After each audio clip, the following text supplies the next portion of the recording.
Hello everyone, Luke here, welcome back to the channel. So, some of you guys might know, we've been working a lot on hydro projects recently, such as my last video, which was number 1489, where I showed you how to combine a tank and the whirlpool turbine together to try and scavenge that extra bit of kinetic energy out of the water. And that got a really awesome response, but I'm not the only one that's been working with hydro projects recently.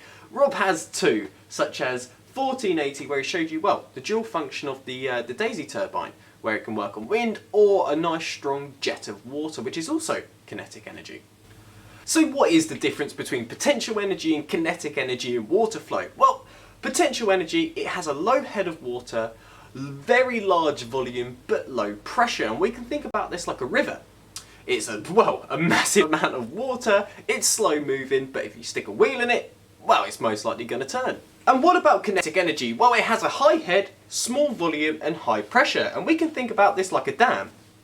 Because I've been loving all of this hydro stuff recently, it's made me go out and do my own bit of research, and after researching for a little while I stumbled across something called the London High Pressure Network, and I think this is actually truly awesome and definitely worth talking about.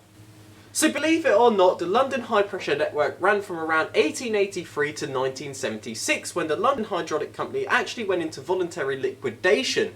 So that was running for around 92 years, which is almost a century, which I do think is crazy. So for many years, power was distributed across London using this high pressure water supply, and this was actually distributed way before electric network systems could actually be put in place.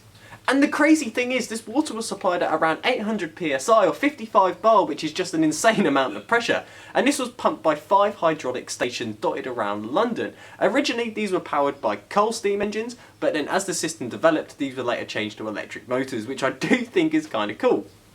So these pumping stations would actually take the water from nearby rivers, put it into a humongous tank, so then the impurities like the mud can actually separate out, and then the clean water would actually go into humongous accumulators, which I think is actually pretty cool because then they can use it at a later date. And we're really interested in accumulators, and I'm pretty sure Rob's building one. But anyway, and we're not the only country to use these high pressure water networks. There's many other countries that had similar systems in place, such as Belgium, Switzerland, Argentina, Australia and Italy, which is, well, it's kind of crazy. And it's going to make you wonder why these high pressure water networks sort of went out of fashion and eventually got overtaken by these electrical grid networks, especially, well, for motor power. Here in the UK, we had the winter of discontent, which lasted from 1978 to 1979, which meant there was a rational electricity, there was 3-day working weeks, and this was all meant to conserve power. But not only that, there was only essential places allowed to stay open, such as hospitals, supermarkets, and, well, believe it or not, newspaper prints. And this happened 2 years after the London Hydraulic Power Company actually went into voluntary liquidation. It's got to make you think, right?